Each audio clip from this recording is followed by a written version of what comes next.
जैन प्यारे बच्चों, कैसे हैं आप सभी। आशा करते हैं कि आप सभी स्वस्थ होंगे और एग्जाम की तैयारी शानदार ढंग से चल रहा होगा। आज हम लोग देखने वाले हैं कुछ बहुत ही शानदार क्वेश्चन जो एग्जाम के पर्पज से बहुत ही इंपॉर्टेंट होने वाला है। यहाँ पे जितने भी क्वेश्चन है सारे आप लोग सॉल्व करने का प्रयास करेंगे। मैं क्वेश्चन पढ़ूंगा और आप लोग उसका आंसर देने का प्रयास करेंगे। उसके कुछ समय बाद यानी कि लगभग 10 या 15 सेकंड बाद मैं जवाब देने का प्रयास करूंगा। आप लोग बताएंगे कि सही उत्तर क्या है। तो ये देखिए आप सभी के सामने जो फर्स्ट क्वेश्चन है ये है, देखिएगा जरा ध्यान से पढ़िएगा। बोल रहा है कि गुरुत्वाकर्षण नियतांक का एसआई मात्रक क्या है। क्वेश्चन देखिए, गुरुत्वाकर्षण नियतांक का एसआई मात्रक क्या है। यहाँ पे है न्यूटन मीटर, यहाँ पे बाबू केजी है। यहाँ पे है newton metre square KG square, यहाँ पे है न्यूटन मीटर पर केजी है, और यहाँ पे है न्यूटन मीटर स्क्वायर पर केजी स्क्वायर। यहाँ पे सही जवाब क्या होगा आप लोग जरा जल्दी से बताइए कमेंट में कि सही जवाब क्या होगा। अगर किसी को पता है तो जल्दी से जल्दी कमेंट कीजिए। चार ऑप्शन है आप सभी के सामने, चार में से कौन सा ऑप्शन सही है। गुरुत्वाकर्षण नियतांक का एसआई मात्रक क्या है। ठीक है, तो यहाँ पे देखिए बाबू ऑप्शन डी होगा न्यूटन मीटर स्क्वायर पर केजी स्क्वायर। ये होता है गुरुत्वाकर्षण नियतांक का एसआई मात्रक न्यूटन मीटर स्क्वायर पर केजी स्क्वायर। ये फर्स्ट क्वेश्चन रहा। अब आते हैं सेकंड क्वेश्चन। सेकंड क्वेश्चन भी इसका जवाब जरूर आप लोग देने का प्रयास कीजिएगा। ये देखिए सेकंड क्वेश्चन है, बोल रहा है कि कौन सा अजैव निम्नीकरण कचरा है। बोल रहा है कि कौन सा अजैव निम्नीकरण कचरा है। चार ऑप्शन है, टिश्यू पेपर, केले का छिलका, थर्मोकोल, इनमें से कोई नहीं। चार ऑप्शन है, चारों में से एक ऑप्शन आप जवाब देने का प्रयास कीजिएगा। बोल रहा है कि इनमें से माने कौन सा अजैव निम्नीकरण कचरा है। अजैव निम्नीकरण, ठीक है ना। देखिएगा अजैव निम्नीकरण, टिश्यू पेपर तो नहीं होगा, केले का छिलका नहीं होगा, ये थर्मोकोल होगा। ठीक है ना, ये थर्मोकोल अजैव निम्नीकरण पदार्थ है या अजैव निम्नीकरण कचरा है। ये देखिए टिश्यू पेपर, केले का छिलका, ये जो है ना ये जैव निम्नीकरण है। क्या है, जैव निम्नीकरण पदार्थ है। तो ऑप्शन हो जाएगा सी थर्मोकोल। नेक्स्ट है, नेक्स्ट का जवाब दीजिए बाबू। देखिएगा ये क्वेश्चन है अगला, बोल रहा है कि फूल में नर जनन अंग होता है। बताना है कि फूल में नर जनन अंग कौन सा होता है। चार ऑप्शन है, पुंकेसर, अंडाशय, वर्तिका, वर्तिकाग्र। ये देखिए चार ऑप्शन है, चार ऑप्शन पुंकेसर, अंडप, वर्तिका और क्या है अच्छा दो बार वर्तिका हो गया है ना। ठीक है, एक वर्तिकाग्र होगा, वर्तिकाग्र, वर्तिका और वर्तिकाग्र। चार ऑप्शन है, बताना है कि फूल में नर जनन अंग कौन सा होता है। बताइएगा बाबू। तो फूल में नर जनन अंग होता है पुंकेसर। क्या होगा, पुंकेसर, ऑप्शन ए होगा। नेक्स्ट क्वेश्चन जरा ध्यान से देखते रहना है, हर एक क्वेश्चन इंपॉर्टेंट है। अगला क्वेश्चन है क्वेश्चन नंबर 4। इसको क्वेश्चन को पढ़िए, क्वेश्चन को पहले पढ़िए। देखिए क्या कह रहा है, बोल रहा है कि निम्न में से कौन सा पदार्थ लेंस के लिए प्रयुक्त नहीं किया जा सकता है।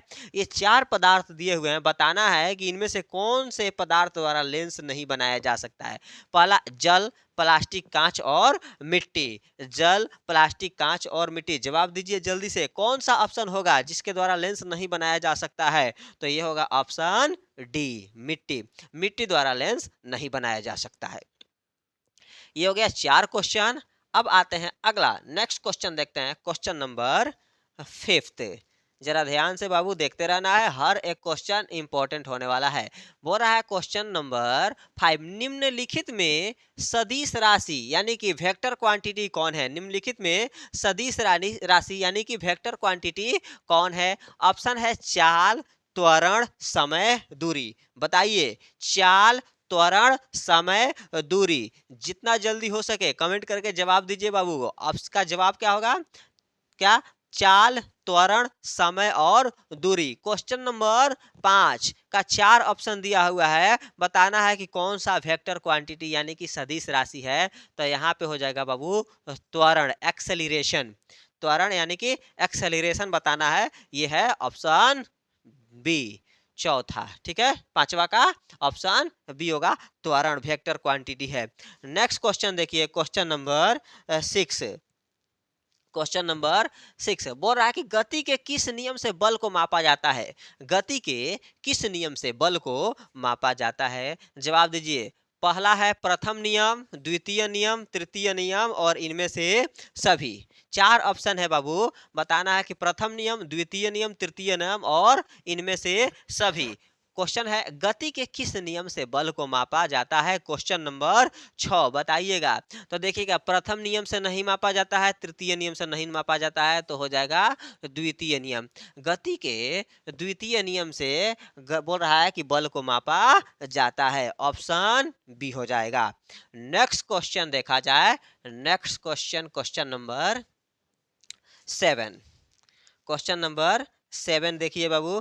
क्वेश्चन नंबर 7 है कि निर्गत किरण और अभिलंब के बीच के कोण को कहते हैं। निर्गत किरण और अभिलंब के बीच के कोण को कहते हैं बाबू, बताइएगा। चार ऑप्शन, आपतन कोण, परावर्तन कोण, निर्गत कोण और इनमें से कोई नहीं। चार ऑप्शन है, आपतन कोण, परावर्तन कोण, निर्गत कोण और इनमें से कोई नहीं। बताना है कि निर्गत किरण और अभिलंब के बीच के कोण को कहते हैं। तो बाबू हो जाएगा ऑप्शन सी, निर्गत कोण कहते हैं। क्या कहेंगे? निर्गत कोण कहते हैं। चलिए अब देखा जाए क्वेश्चन नंबर 8। क्वेश्चन नंबर 8 ये रहा। क्वेश्चन नंबर 8 देखिएगा बाबू। बोल रहा है कि किसी माध्यम में अपवर्तनांक का मान होता है। किसी माध्यम में अपवर्तनांक का मान होता है।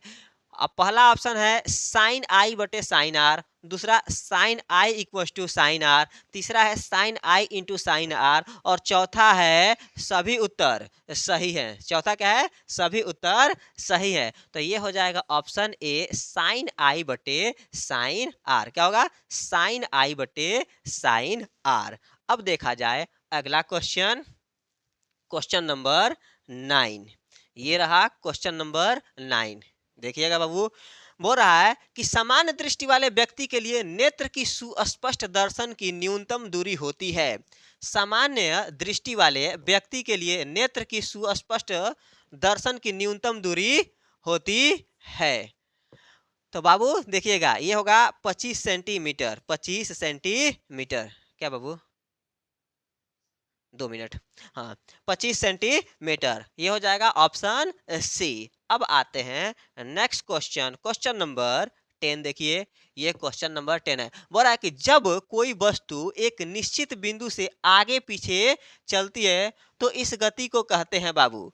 बोल रहा है कि जब कोई वस्तु एक निश्चित बिंदु के आगे पीछे चलती है तो इस गति को कहते हैं। पहला है बाबू रूपांतरित गति, घूर्णन गति, आवर्त गति और इनमें से सभी। 10वां का जल्दी से इसका जवाब दीजिए बाबू। 10 नंबर, 10 नंबर का। तो बाबू इसको बोलते हैं आवर्त गति। क्या बोलेंगे? इसको बोलते हैं आवर्त गति। अब आते हैं क्वेश्चन नंबर 11 पे। ये रहा क्वेश्चन नंबर 11। बोल रहा है यदि पृथ्वी पर किसी वस्तु का द्रव्यमान 6 केजी है तो चंद्रमा पर उसका द्रव्यमान कितना होगा? चंद्रमा पर उसका द्रव्यमान कितना होगा बाबू, बताना है। पहला 6 केजी, 1 केजी, 36 केजी और यहाँ पे कितना, मान के चलो कि 0 केजी। ठीक है ना? इसका 0 केजी बताना है। 4 गो ऑप्शन है, बताना है कि कौन सा सही होगा। ठीक है, कौन सा सही हो? बोल रहा है पृथ्वी पर, बोल रहा है यदि पृथ्वी पर किसी वस्तु का द्रव्यमान 6 केजी है तो चंद्रमा पर उसका द्रव्यमान कितना होगा? तो 1 केजी होगा। कितना होगा? 1 केजी होगा। 6 गुना कम हो जाएगा, इसलिए वहां पे ज्यादा उछलता है कोई भी वस्तु। नेक्स्ट देखा जाए क्वेश्चन नंबर 12। क्वेश्चन नंबर 12 बोल रहा है कि वर्ग 1 के तत्व कहलाते हैं संक्रमण तत्व, क्षार धातुएं, क्षारीय मृदा धातुएं और लैंथेनाइड्स। बोल रहा है वर्ग 1 के तत्व कहलाते हैं बाबू। क्या? संक्रमण तत्व, क्षार धातुएं, क्षारीय मृदा धातुएं और लैंथेनाइड्स। बताइए जल्दी से। यहाँ पे हो जाएगा बाबू ऑप्शन बी, क्षार धातुएं। क्या कहलाएंगे? क्षार धातुएं कहलाएंगे। 12 का आंसर होगा कि वर्ग 1 के तत्व क्षार धातु कहलाती है। Question number 13। क्वेश्चन नंबर 13 देखिएगा। क्वेश्चन नंबर 13 है कि चीनी का आणविक सूत्र होता है। चीनी का आणविक सूत्र होता है क्या CH3COOH, C6H12O6, C12H22O11 और यहाँ पे है ऑप्शन डी CH3CHO। देखिएगा कौन सा ऑप्शन होगा, ऑप्शन यहाँ पे सी होगा, C12H22O11 चीनी का आणविक सूत्र। अब आए नेक्स्ट क्वेश्चन देखा जाए, question number 14। Question number 14, question number 14 देखिए, बोल रहा है कि प्रिज्म द्वारा उत्पन्न स्पेक्ट्रम में किस रंग का झुकाव सबसे अधिक होता है, किस रंग का झुकाव सबसे अधिक होता है। ये है प्रिज्म, यहां से श्वेत प्रकाश जाएगा, श्वेत प्रकाश, ठीक। तो यहां से अब बाबू ये जाएगा, देखिएगा तो यहाँ पे सबसे नीचा होता है बैगनी, ठीक है, और सबसे ऊपर होता है लाल, ठीक है, सबसे ऊपर होता है लाल। तो बताइए सबसे अधिक किसका झुकाव है, तो सबसे अधिक झुकाव है बैगनी का, सबसे अधिक झुकाव बैगनी का होता है। क्वेश्चन नंबर अब देखा जाए 15, क्वेश्चन नंबर 15, क्वेश्चन नंबर 15 है कि किस उपकरण में धन और त्वरण का चिन्ह नहीं होता है, किस उपकरण में धन और त्वरण का चिन्ह नहीं होता है। क्वेश्चन नंबर 15, एम्पियर में, वोल्ट मीटर में, कुंडली में और विद्युत सेल में। तो बाबू यहाँ पे होता है कुंडली में, कुंडली में धन और त्वरण का चिन्ह नहीं होता है। ये रहा 15 इंपॉर्टेंट क्वेश्चन। फिर मिलेंगे अगले वाले सेशन में ऐसे ही महत्वपूर्ण क्वेश्चन के साथ। तब तक देखते रहिए और अपने दोस्तों के साथ इसे शेयर करते रहिए, ठीक है ना। तब तक के लिए धन्यवाद।